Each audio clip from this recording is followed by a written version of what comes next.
신약성경 216쪽 사도행전 16장 25절부터 34절 한 절씩 교독하시겠습니다. 한밤중에 바울과 실라가 기도하고 하나님을 찬송하며 죄수들이 듣더라.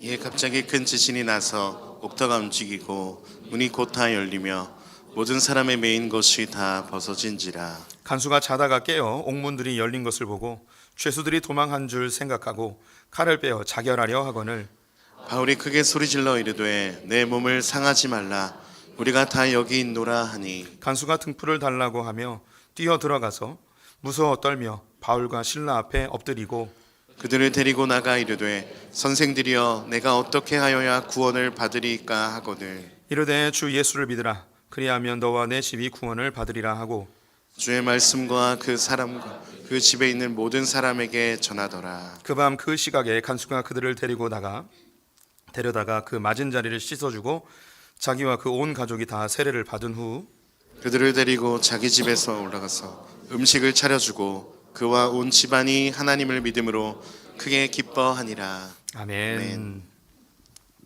오늘도 주님의 보좌 앞으로 나오신 성도님들에게 하나님의 은혜와 평강이 함께 하시기를 축원드립니다. 온라인으로 함께 하신 성도님들 주님의 이름으로 축복합니다. 옆 사람과 반갑게 인사하겠습니다. 하나님은 당신 편이십니다.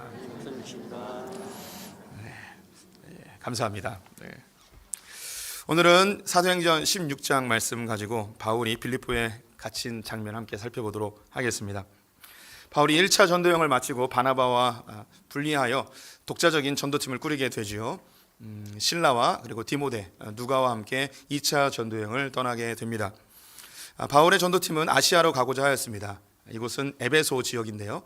성령님께서 그 길을 막으셨습니다. 그래서 지금의 터키 북부 지방인 비두니아 지방으로 가려 했지만 그 길도 하나님께서 막으셨죠.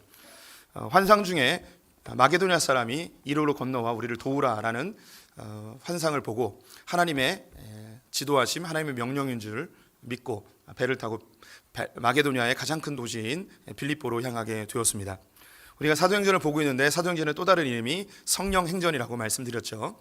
성령 하나님께서 이 복음 전파와 하나님 나라 확장의 주체가 되어지심을 말씀을 드렸습니다. 기독교 역사에서 가장 중요한 전도자가 바로 바울인데 이 바울의 발걸음 역시 성령 하나님께서 한 걸음 한 걸음 인도하셨음을 그 행적을 통하여서 알 수가 있습니다. 하나님은 복음 전파와 하나님 나라 확장의 주체이시며 열망자이십니다. 하나님께서는 자기에게 순종하는 하나님의 백성들을 통하여 이 땅에 하나님 나라가 이루어지기를 간절히 소망하고 계십니다. 빌립보로 건너간 이 바울은 두 명의 여인을 만나게 되는데요. 한 명이 자주 옷감을 파는 루디아라는 여인이고 다른 한 명은 귀신 들린 여종 소녀였습니다.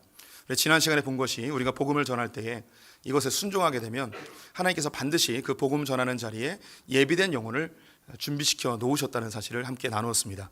우리 성도님들께서 때로는 10명에게 전도해도 한 명도 예수님을 영접하지 않을 수도 있습니다. 100명, 1000명을 해도 한 명 영접할까 말까입니다. 하지만 분명히 성경은 우리에게 이야기하는 것이 우리가 복음을 전할 때 하나님께서 예비하신 영혼은 그 하나님의 복음을 듣고 조금씩 변화되어 그 때가 되면 주님께로 돌아온다는 사실을 꼭 기억해 주십시오. 또한 귀신 들린 여인을 귀신을 쫓아내어 자유케 하는데 복음이 들어간 곳에는 이와 같은 일이 지속적으로 발생하게 됩니다. 이 세상은 공중권세 잡은 사단에 의하여 지배당하고 있습니다. 이 세상 사람 자신들이 다 자기의 주체적으로 자기가 살아가고 있는 것 같지만 모든 사람들이 어딘가로부터 지배당하고 있고 또 다른 객체로부터 우리가 미혹되어서 그것이 진리인 줄 알고 따라가는 것이 굉장히 많이 있습니다. 그래서 죄악이나 각종 중독들, 여러 상처들로부터 복음은 그 사람의 매여 있는 것을 벗어나 자유케 하고 기쁨과 평안을 줍니다. 우리가 믿고 있는 이 복음은 다른 사람을 불편하게 하거나 귀찮게 하는 것이 결코 아닙니다. 이 복음은 기쁨과 평안과 자유를 주는 복된 소식입니다. 그래서 우리 성도님들이 믿고 있는 이 복음에 대한 담대함과 자부심을 가지시기를 다시 한번 축원드립니다. 오늘 본문에는 바울이 감옥에 갇히게 되는데요. 그 갇히는 이유가 무엇이냐? 귀신 들린 여종을 고쳐주었기 때문에 감옥에 갇히게 되었습니다. 이 이야기를 좀 자세히 살펴보도록 하겠습니다.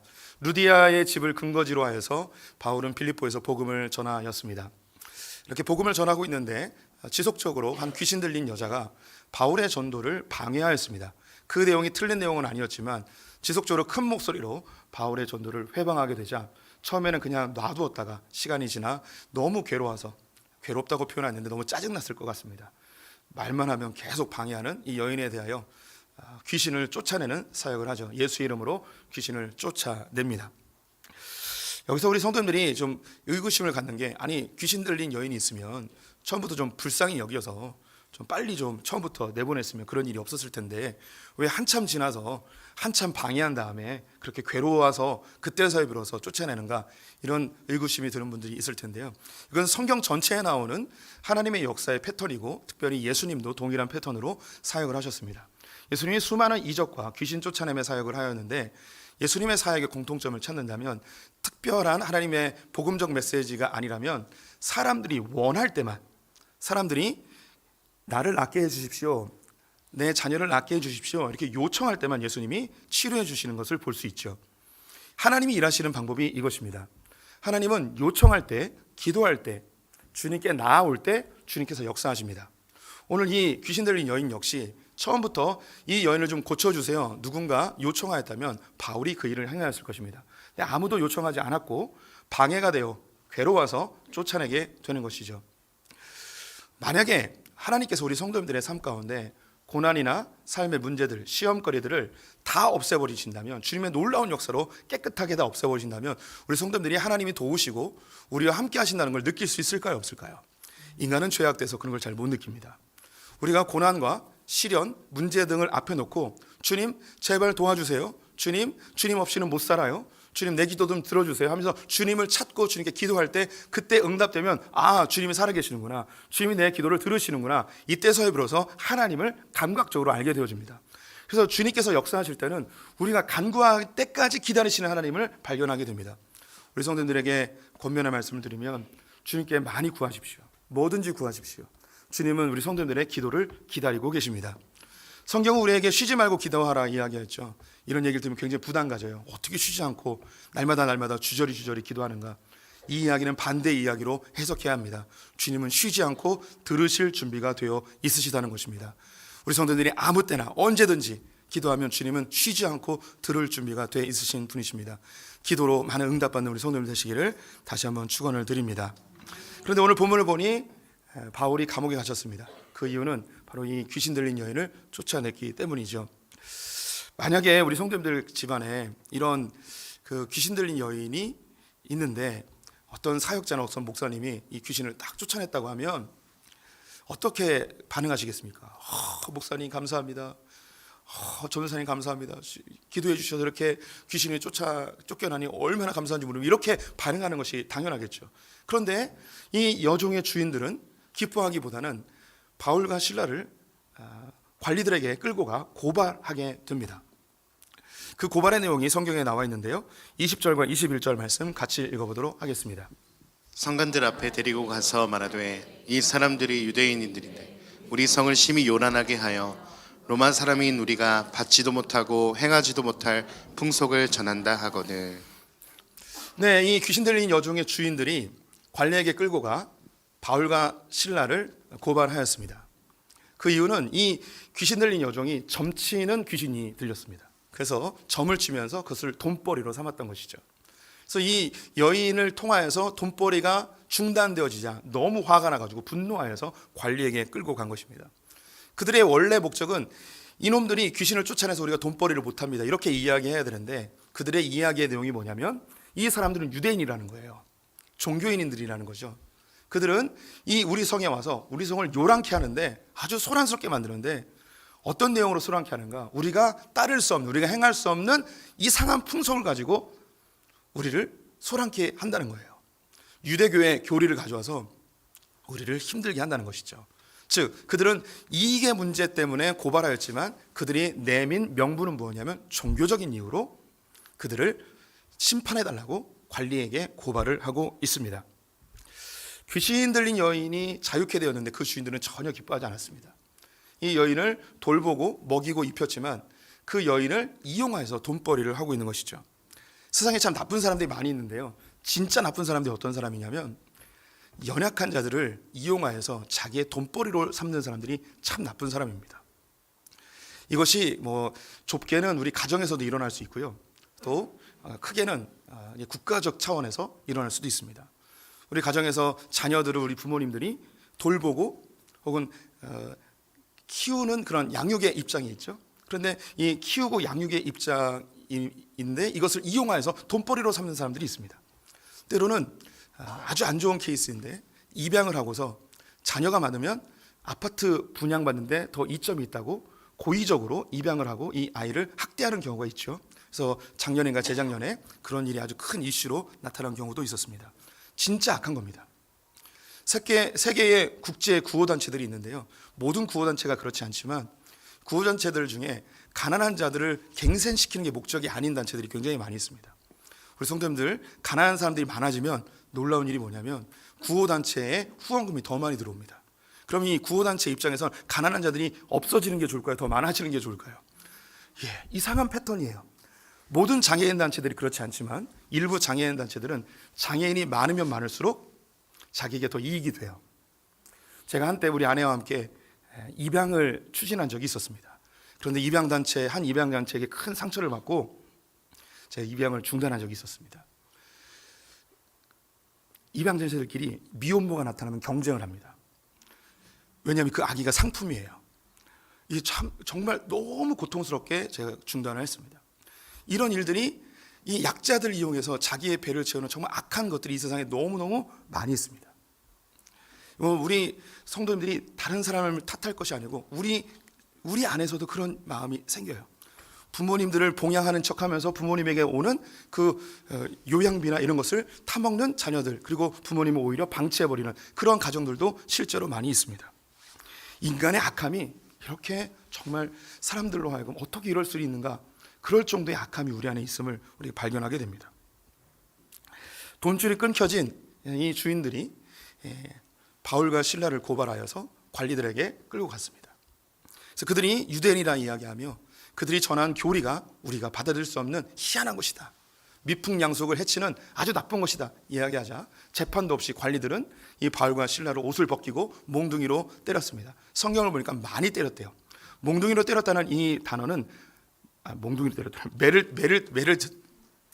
매로 치다라고 되어 있는데, 매로 치다는 이 말이 몽둥이로 때렸다는 말입니다. 우리 성도님들 몽둥이로 맞아본 적 있으십니까? 살이 많은 엉덩이를 맞으면 그래도 좀 견딜만 하겠죠. 그래서 관리들이 바울 엎드려 뻗쳐 하면서 몇 대 맞을래 하면서 이렇게 때리진 않았겠죠. 몽둥이로 관리들이 무지막지하게 팼을 것입니다. 머리에 맞으면 머리가 터져서 피가 줄줄 흘렀을 것이고, 자기의 몸을 보호하기 위해서 몸을 움츠렸겠죠. 그러면 등짝을 맞습니다. 등짝을 맞으면 튀어나온 갈비뼈에 맞으면 갈비뼈가 그대로 부러집니다. 그래서 아마도 이 바울의 갈비뼈는 여러 개가 부러져 있었을 것입니다.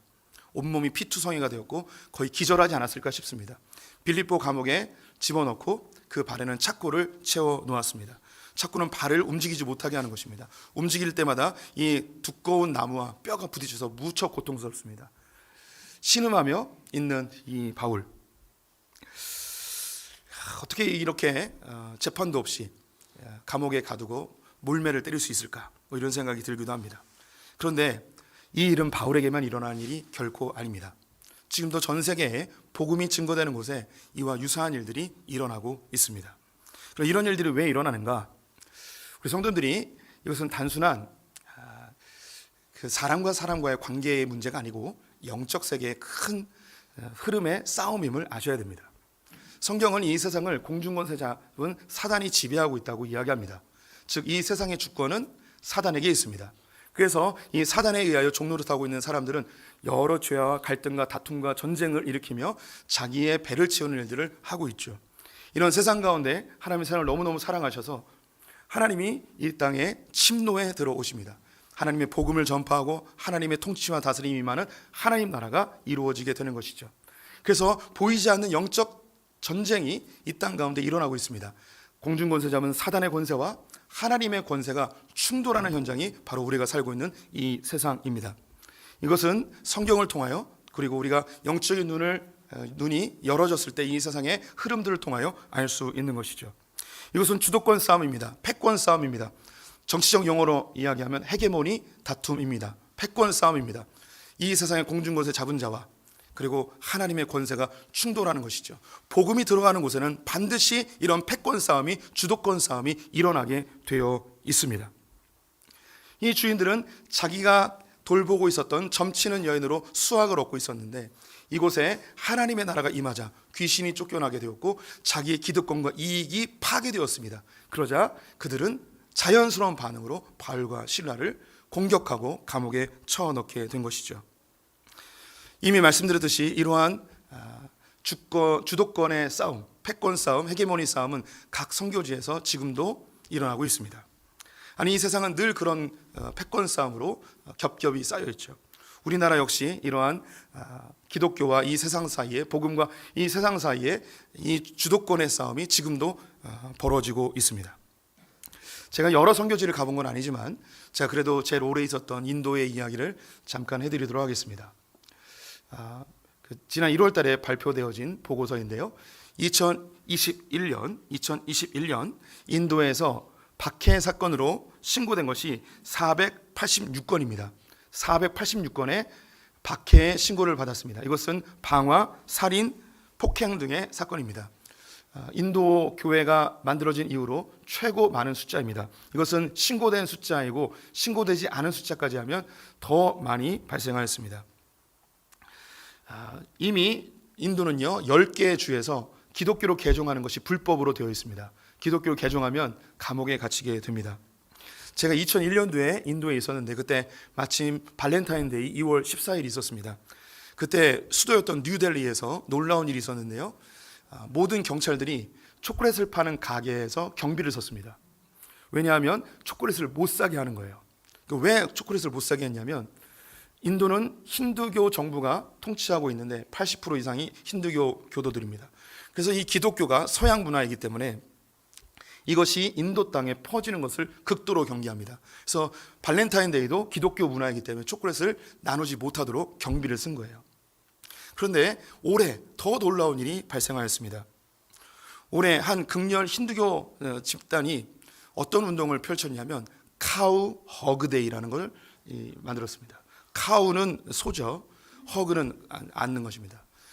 2월 14일 날 초콜릿 나눠주지 말고 힌두교의 상징인 소를 끌어안아주는 행사를 하자. 그래서 전 세계의 조롱거리가 되게 하였는데 이만큼 인도는 기독교의 전파에 대해서 극도로 혐오하고 극도로 경계하고 있습니다. 2015년에 뉴델리에 있는 한 교회에서 예배 도중에 방화 사건이 일어났습니다.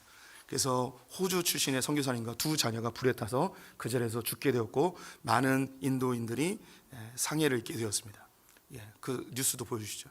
이렇게 제가 있을 때도 천주교 수녀님이 칼에 맞아 죽는 사건이 그때도 발생했었는데요. 왜 이렇게 인도는 기독교의 전파에 대해서 극도로 혐오하고 경계하고 있을까요? 인도는 힌두교에 의해서 지금도 계급 사회로 구성되어 있습니다. 카스트 제도라고 하죠. 맨 위에가 이제 브라만 계층입니다. 그 밑에 크샤트리아 그리고 바이샤, 수드라라는 계급이 있습니다. 이들은 그래도 인간적인 대접을 받는데 그 밑에 불가촉 천민이라는 사람들이 있습니다. 이 상위 10%, 20%의 사람들을 다 먹여 살리는 사람들이 바로 이 불가촉 천민들입니다. 그들은 정상적인 교육을 받을 수도 없고 또 정상적인 직업을 가질 수도 없습니다. 그들은 도시락 배달이나 빨래나 다양한 허드렛 일을 하면서 그렇게 생활을 하고 있습니다. 이 힌두교는 이 카스트 제도가 지금도 아주 견고히 되어 있습니다. 그런데 기독교가 들어오면서 선교사님들이 들어올 때 이 복음이 상위 계층에게 복음이 전달되기보다는 하층민들에게 복음이 전달되는 확률이 훨씬 더 높죠. 이 불가촉 청민들이 선교사님을 통해서 복음을 듣고 기독교로 개종하게 되면 그들이 개화되기 시작합니다. 교육을 받게 되고요. 직업 교육을 받습니다. 새로운 직업을 알선받게 되고요. 인간적인 대우를 받게 됩니다. 무엇보다도 성경을 통하여서 자유와 평등이라는 것을 배우게 됩니다. 그래서 지금까지 인도 생활 속에서 겹겹이 쌓여왔던 이 계층의 문화가 올바른 것이 아니구나라는 걸 깨우치게 됩니다. 그러면 저항하게 되고 자기의 목소리를 내기 시작합니다. 그러니 자연스럽게 이 카스트 제도가 흔들리기 시작하죠. 그래서 상위에 있는 계급들은 기독교가 들어오면 이 카스트 제도가 흔들린다는, 기득권이 해가 된다는 것을 알고 있어요. 그래서 그들을 핍박하는 거예요. 겉으로는 종교적인 이유로 서양 종교가 이 인도 땅에 발붙이지 못하게 한다고 하지만 그 실제적인 이유는 뭐냐면 자기의 기득권과 이익을 빼앗길까 봐 두려워하여서 이들을 공격하고 있는 것입니다. 이렇게 교회를 불태우고 핍박을 하면 믿는 자들이 믿음을 포기하냐? 그렇진 않습니다. 그런데 어떤 효과가 있냐면 믿으려고 하는 사람들, 교회에 대해서, 기독교에 대해서 호감을 갖고 있는 사람들이 화형당해서 불타는 사람들, 칼에 맞아 죽는 사람을 보면서 공포심에 휩싸여서 개종하는 일을 멈추게 되는 것이죠. 한국 사회는 어떨까요? 한국 사회도 그렇습니다. 비슷한 패턴으로 한국 사회가 지금까지 이어왔습니다. 이런 주도권 싸움은요, 복음이 아니어도 우리 인간들이 다 자기 중심적으로 살기 때문에 각 가정에서 다 일어납니다. 우리 성도님들이 자녀 왜 다투게 되는가? 부모는 자녀를 통제하려는 주도권을 갖고 싶어 합니다. 반면에 자녀들은 사춘기가 지나면서 자기 주도적인 삶을 살려고 하죠. 그래서 가정 내에서도 주도권 다툼이 일어나요. 또한 부부 사이에서도 주도권 다툼이 일어나죠. 결혼할 때는 남편이 아내에게 모든 걸 다 맞춰줄 것처럼 하인의 삶을 살겠다고 다짐하지만 점점 주도권을 갖고 싶어하는 욕구가 생기게 됩니다. 여자 역시 만만치 않죠. 그럼 서로 다투게 되는 거예요. 이것이 가정에서 일어날 뿐만 아니라 직장에서도 그렇습니다. 사장님은 직원들에 대해서 주도권을 갖고 싶어하고 직원들은 이 회사에 대한 주도권을 자기들이 갖고 싶어합니다. 또 국가 역시 여당은 여당대로 야당은 야당대로 주도권을 갖고 싶어하는 이 주도권의 싸움이 끊임없이 일어나게 되지요. 복음이 들어갈 때 어떤 현상이 일어나는가? 부모는 하나님의 주권 아래 순종하고 자녀도 하나님 아래 순종하게 되면 이 주도권 싸움이 상당히 줄어들어 버립니다. 교회도 그러하고 직장도 그러합니다. 모든 사회가 하나님을 주권자로 삼았을 때에 모든 사회가 하나님 안에 순종하며 다툼이 완벽하게 없어지진 않지만 훨씬 평화로운 세상이 되는 것이죠. 사단의 특징이 뭔가? 사단은 네가 하나님이 되라는 거예요. 선악과를 따먹을 때 사단이 미혹한 게 너도 하나님 될 수 있다는 거죠. 자기 중심성, 모든 일을 자기 주도적으로 내가 내 삶의 주인이 돼서 내가 원하는 대로 살며 이 세상 모든 사람들이 자기 원하는 대로 살게 되면 모든 사람이 다툼과 충돌과 주도권 싸움을 해서 이 세상을 지옥으로 변하게 됩니다. 지금 우리는 그런 세상에 살고 있죠. 이 한국 땅에 복음이 처음 들어왔을 때에 한국의 가장 큰 문화라 하면 제사의 문화가 있었습니다. 이 제사의 문화는 그 집안의 가장이 그 가정의 주도권을 잡고 있는 거예요. 그러면 이 가장 말에 의하여 모든 밑에 있는 후손들이 그 말에 다 순종해야 됩니다. 이게 그 가정의 질서예요. 그런데 거기에서 예수 믿는 사람이 딱 나타나면 아버지의 권위에, 아버지의 주도권에 반항하는 거예요. 순종하지 않는 거예요. 제사 문화에서 제일 중요한 게 그들은 왜 이 제사를 지내지 않느냐, 종교적인 이유를 들지만 그 내면 깊이에는 가장의 주권에 순복하지 않는 이 흔들리는 기득권에 대하여서 불안함으로 이야기를 하는 것입니다. 제사를 지내는 사람들 내면을 보면 실제적으로는 종교심은 거의 없습니다. 제사를 통하여서 기득권과 권위를 유지하는 거죠. 설교에서 너무 많은 이야기를 하고 있는데 저는 유교를 참 좋아해서 유교를 많이 연구를 한 사람입니다. 유교는 질서예요, 질서. 그래서 조선을 세울 때에 종묘사직을 만들었던 이유가 뭐냐면 계급을 만들기 위해서예요. 질서를 만들기 위해서예요. 우리나라 이름이 원래 한 글자였어요, 한 글자. 그래서 왕건 이렇게 되잖아요. 원래는 한 글자였습니다. 조선시대에 들어오면서 이름이 두 글자로 바뀌었어요. 왜 두 글자로 바뀌었냐면 학렬을 만들기 위해서예요. 그래서 학렬을 딱 이야기하면 질서가 딱 생기는 거죠. 근데 이게 파괴되어지는 순간 이때부터 질서가 파괴되어져서 굉장히 불안해지는 거예요. 그래서 한국 사회가 왜 기독교에 대해서 그렇게 반대하는가? 기득권의 질서가 흔들렸기 때문입니다.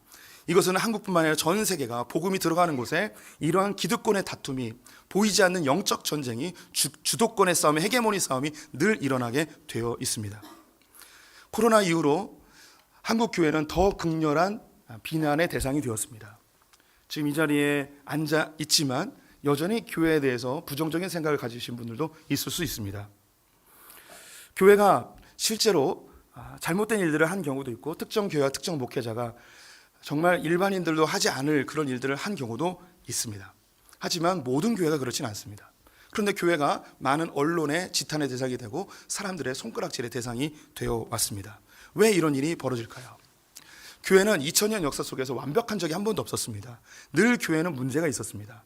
그런데 한국 사회에서 교회가 왜 이렇게 많은 비판의 대상이 될까요? 그 이유는요, 교회가 이미 너무 많은 권력을 갖고 있기 때문입니다. 한국 사회의 25%가 기독교인이고 특별히 많은 고위층과 권력자들 그리고 사회에 영향력을 미치는 사람들이 기독교인들이 굉장히 많이 있습니다. 그럴 수밖에 없는 이유가 불과 30년 전, 50년 전만 하더라도 교육을 제대로 받은 사람이 기독교 문화 속에 있는 사람들이 교육을 더 많이 받았기 때문에 더 출세할 확률이 더 높았던 것이죠. 이 기득권을 다른 교회 밖에 있는 권력들은 이걸 다시 되찾아오고 싶은 욕구가 있습니다. 권력의 다툼이죠. 그래서 교회를 공격하여 교회가 갖고 있는 것을 놓게 하여 그것을 더 가져오게 하는 권력의 다툼이 이 사회에서 지금도 여전히 일어나고 있다는 것이죠.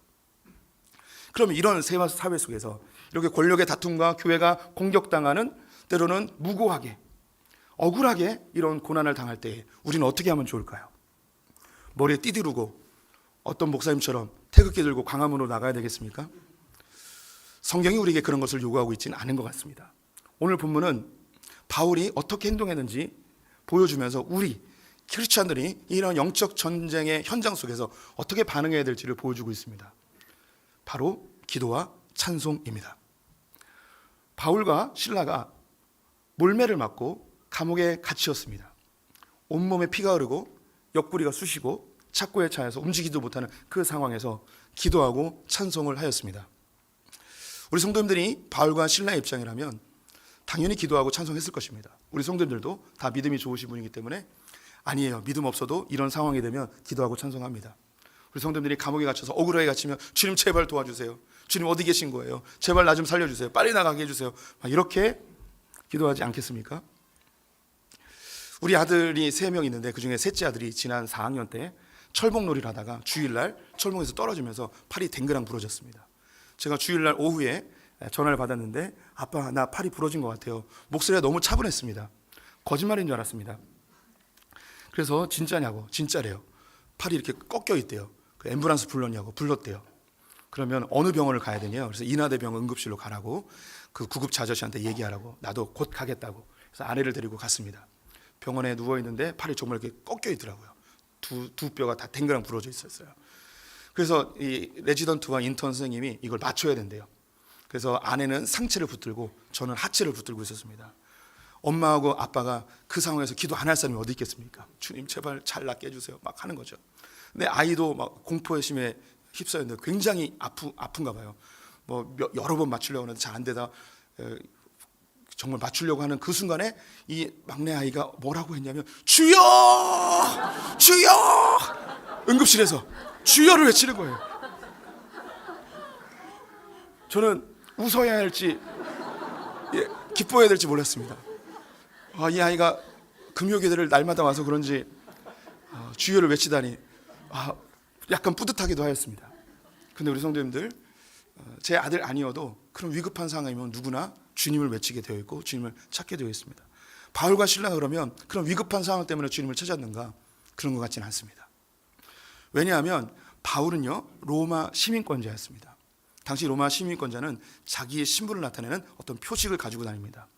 감옥에 갇히면서 정신이 돌아왔을 때 간수에게 그 패를 보여주면서 나는 로마 시민입니다 라고 하는 그 순간 재판 없이 몰매를 맞았기 때문에 빌립보에 있는 모든 관리는 모가지가 날아갑니다. 자기가 로마 시민인 것만 말을 하면 모든 건 다 끝납니다. 그 감옥에서 나올 수도 있습니다.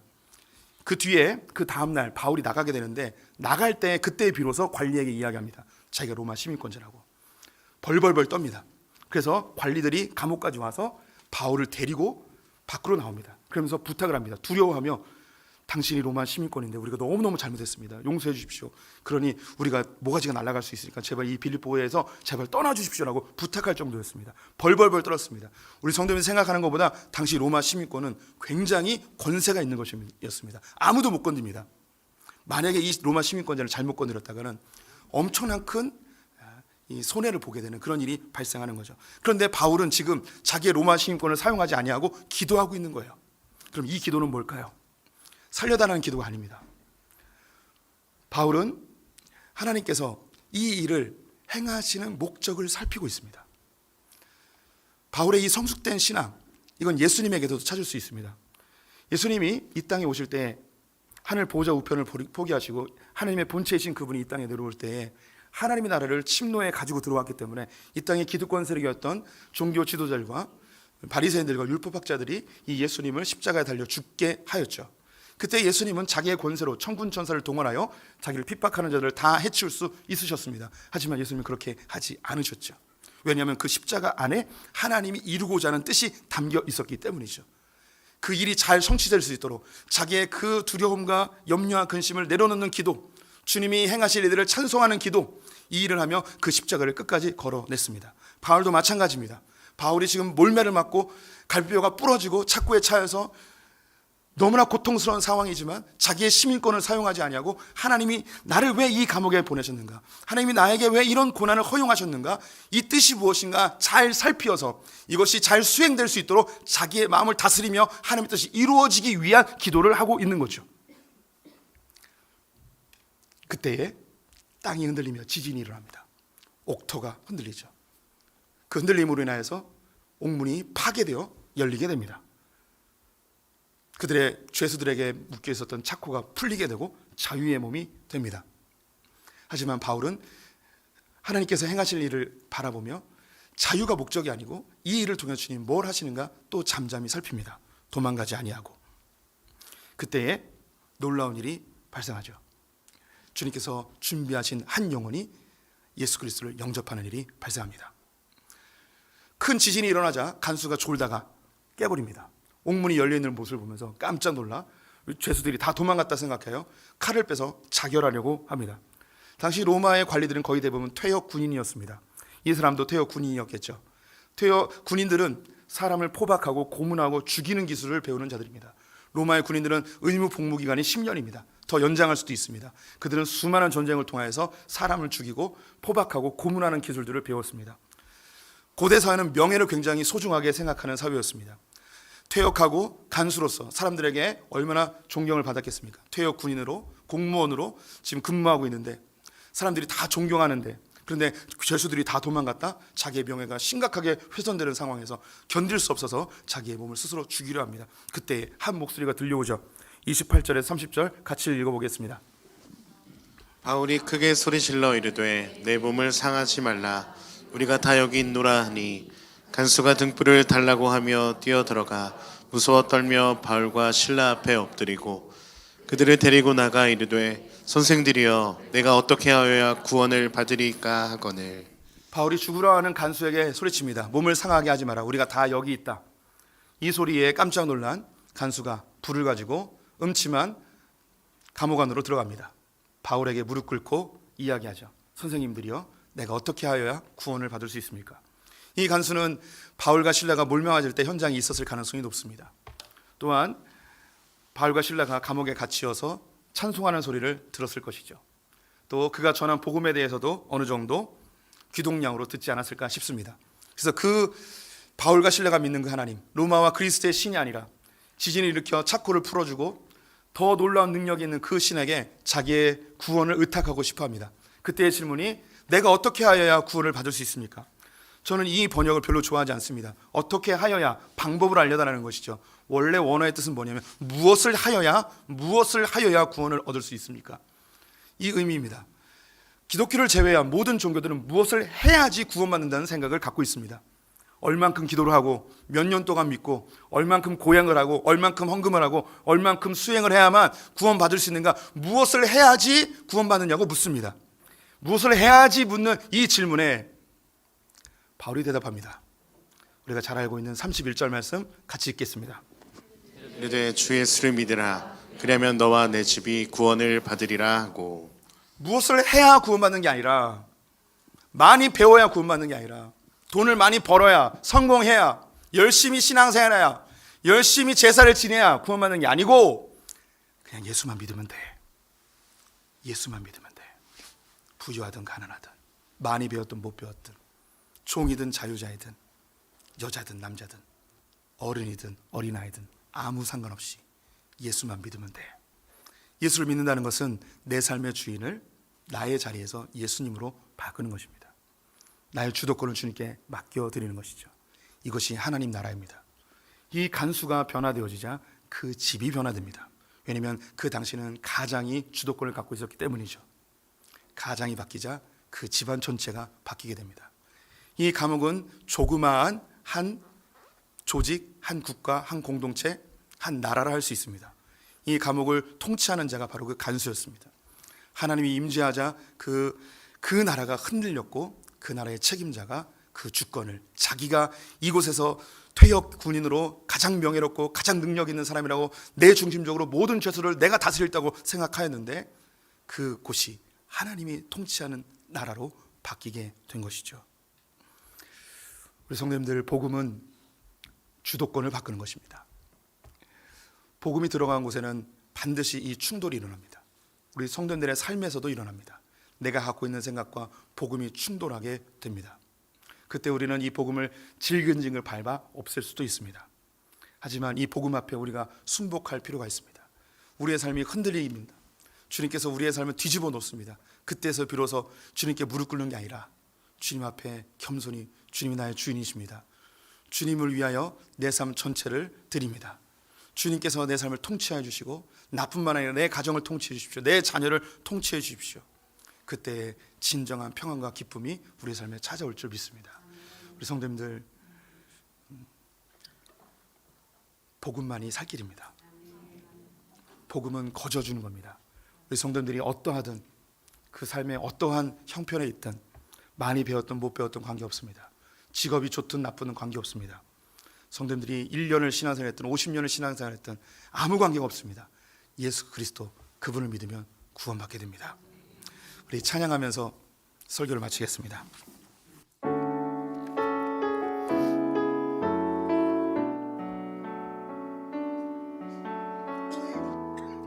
슬픈 마음 있는 자, 슬픈 마음이 있는 자, 몸과 영혼 병든 자, 누구든지 부르시오. 예수 이름 부르시오. 그 이름을 믿는 자, 그 이름을 부르는 자, 그가 어떤 사람이든 그는 구원 얻으리. 다시 한번 고백합니다. 슬픈 마음 있는 자, 슬픈 마음이 있는 자, 몸과 영혼 병든 자, 누구든지 부르시오. 예수 이름 부르시오. 그 이름을 믿는 자, 그 이름을 부르는 자, 그가 어떤 사람이든 그는 주의 영광 보리라.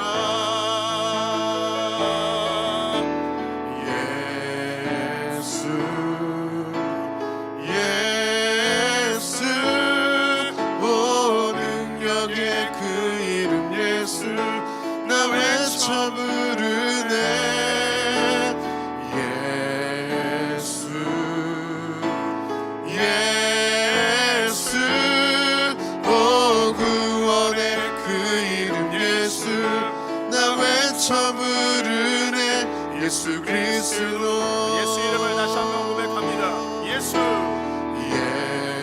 예수 예수, 오 능력의 그 이름 예수, 나 외쳐 부르네. 예수 예수, 오 구원의 그 이름 예수, 나 외쳐 부르네. 예수 그리스도.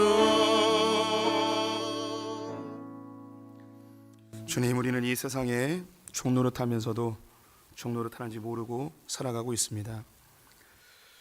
어디론가부터 들었던 행복의 기준들, 돈을 많이 벌거나 좋은 학교를 가거나 좋은 직장에 가거나 우리의 삶의 조건이 좋아지면 행복해질 거라고 생각하고 열심히 달려왔고, 잠을 줄여가며 몸이 상해가며 관계가 끊어지며 달려왔지만 우리에게 남은 것은 공허함과 허탈함 뿐입니다.